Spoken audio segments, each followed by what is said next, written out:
So this is actually a little bit of a David Bowie Sunday, which we didn't really know until a little while ago, but we'll have another David Bowie song from the band in a little while.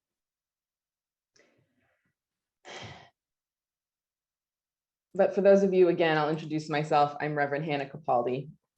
My pronouns are she and hers. And I'm delighted to be with you today. And I'm delighted to give you a good word today about geology. And some of you know, or maybe you don't, that I am married to a geologist. Mostly, this is a really cool and awesome thing. When we paid movers to literally carry boxes of rocks up and down stairs, it felt like not so awesome of a thing. But mostly it's great. And it means that my wife sees the foundations of stone that undergird our whole existence everywhere we go. And while we've always bonded over our shared love of the natural environment, my appreciation for the way geology informs theology has grown when we have conversations about our respective work. A lot of geology is about transformation, how rocks begin as one thing and become another. And there's different kinds of changes that rocks undergo. There's an entire classification of rock called metamorphic, in which the rock's mineralogy changes under forces of intense heat and pressure. There's weathering, the slow incremental change brought about by millions of years of exposure to wind and water. And there's the extreme, short bursts of cataclysmic change brought about by volcanoes or earthquakes, which render the landscape almost unrecognizable after. I think this stuff is heavy with metaphor. It's why it came to mind when I thought of April's theme of transformation. I think geology shows us just how transformation happens in our own lives, under intense heat and pressure, slowly over time, in imperceptible ways, and also in short, catastrophic bursts along the boundary lines of our lives. For the metamorphic rocks, the ones that change under intense heat and pressure, I will start with a quote from an actual geology textbook. In general, when rocks or melts are transported or exposed to conditions unlike those under which they initially formed, they react in response to those new conditions.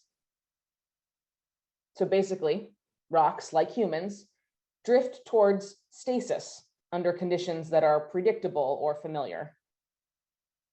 As the poem told us, read so beautifully by Valerie, there is stone in me that knows stone, whose sole state is stasis. But take a rock out of that environment, move it somewhere new, change the settings and turn the temp way up, and the rock is forced to change. Funny enough, maybe it's because I've been watching a lot of teen movies recently, but this kind of take a rock out of its environment, I immediately think of the youth in my life. The ones headed to new schools next year, where the intense heat and pressure of knowing no one, of finding your way in new hallways with new teachers. It also invites a chance for reinvention, an opportunity to become the gemstone you knew was inside all along.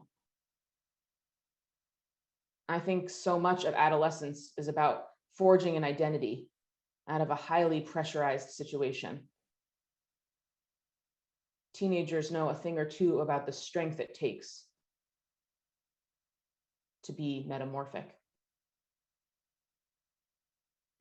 But the metamorphic rocks in my life abound. Friends who have gotten sober during the pandemic, who under the intense heat and pressure of isolation and the lack of familiar structures, they were forced to transform from someone who self-medicated with alcohol or drugs to someone committed to developing healthier coping mechanisms and stronger systems of support. I mean, even here in this congregation, we've transformed under the pressure of this year. We are editing our bylaws to accommodate the new world of virtual participation. We're acknowledging the ways in which we come together, that those changes have been made and they are real, and that there's actual promise in the new form we've taken.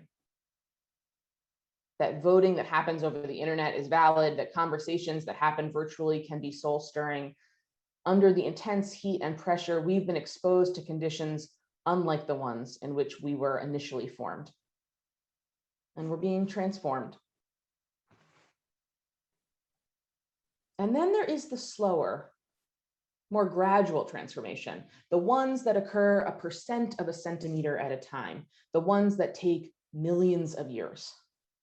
And when you look at a grain of sand, you are holding a piece of the Appalachian Mountains. As Valerie read, in the longest time of all comes rocks changes, slowest of rhythms, the pulsations that raise from the planet's core, mountain ranges, and then weather them down to sand on the sea floor.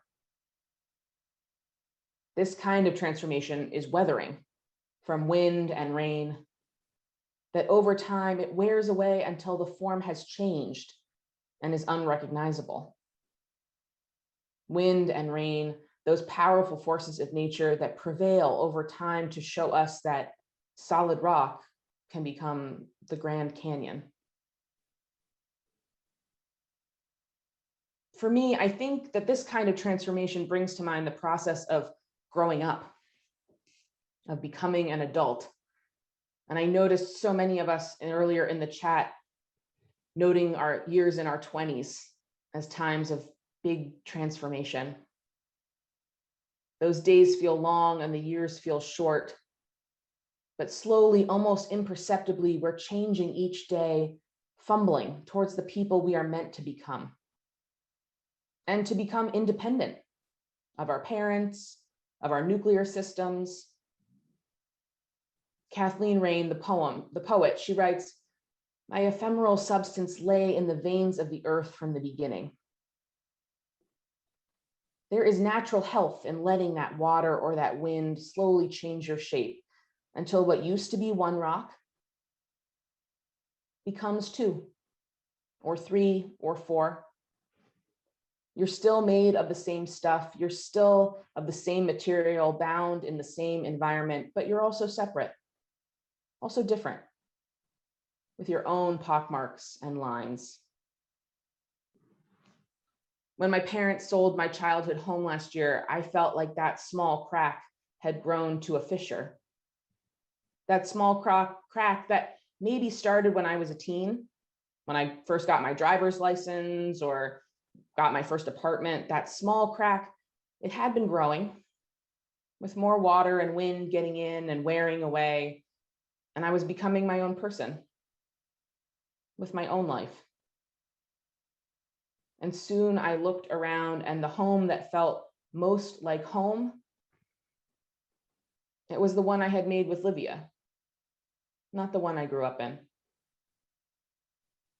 The defining source of stability in my life was not the matrix of stone that I had been born of, but rather the rock that had been weathered away, that I had carved myself, the life I was building, with different priorities and different needs from my original source. And then there is the cataclysmic geological event. There is the eruption, the earthquake, the tsunami. There's devastation, and then a rebuild. These are the divorces and the deaths, the diagnoses. These are the things we build our lives knowing are possible, knowing that their potential exists somewhere out there, but we have faith enough in our ability to withstand that we keep on building these lives. But in an instant, that faith could be shattered. And the out there becomes the very real right here. The earthquakes. One of my very favorite people lost her 2-year-old son last year. in an inexplicable and unpredictable manner, he died. And this was Krakatoa. This was Vesuvius. And the ash cloud that blocked out the sun in her life, and she did not recognize herself. She didn't want to live because the only life she knew was one with her family intact, one with her beloved baby boy alive. And almost a year later, the volcano, it still smolders. There's still hot lava pooling in places in their lives, but they have found spots where it has cooled enough to rest.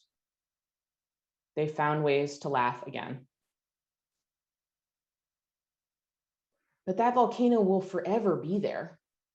Their landscape will forever be scarred by that eruption, and there is no reason, no rhyme or way to make it better other than time and the careful recognition paid to what was lost, and memories of a time before the lava rained down.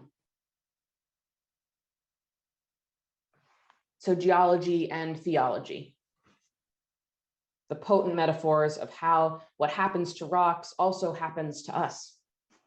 Under certain circumstances, we find ourselves changed. This is a kind of transformation that we look back on and marvel at sometimes. It is reactive. We switch schools, the childhood home gets sold, there is a death.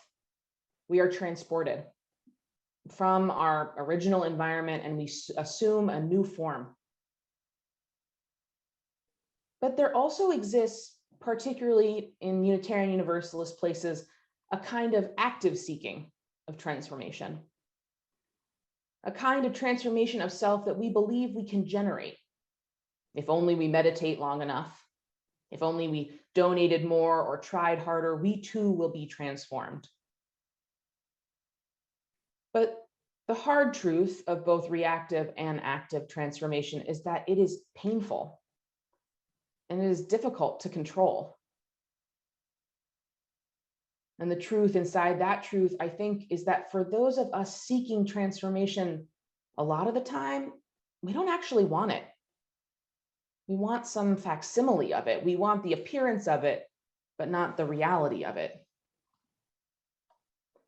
Transformation is about becoming unrecognizable to your former self. That's actually the entire point of it. You can no longer be called what you used to be.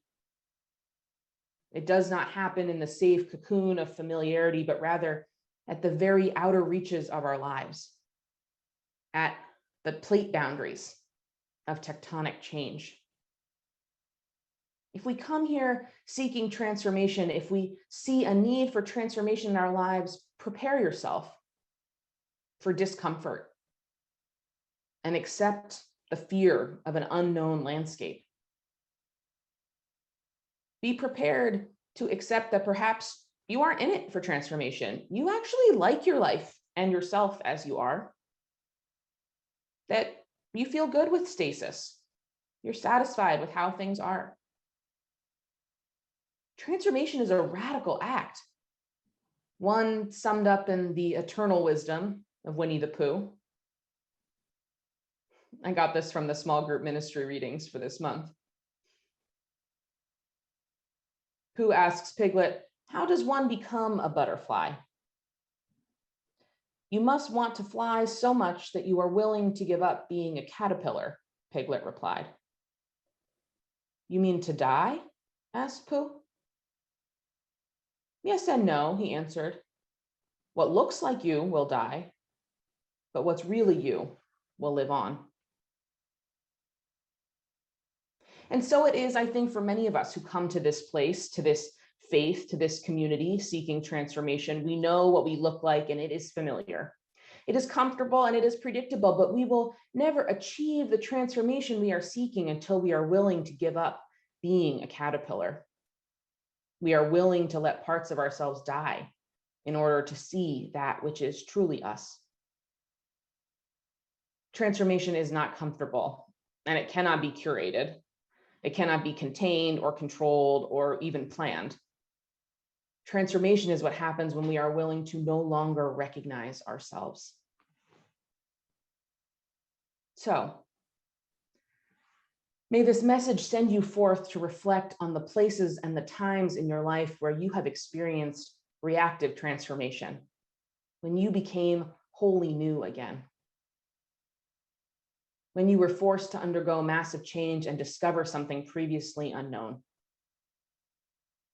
May you ponder your own commitment to seeking transformation, to that uncomfortable and destabilizing journey of uncovering what is really you and breathing new life into an unrecognizable form.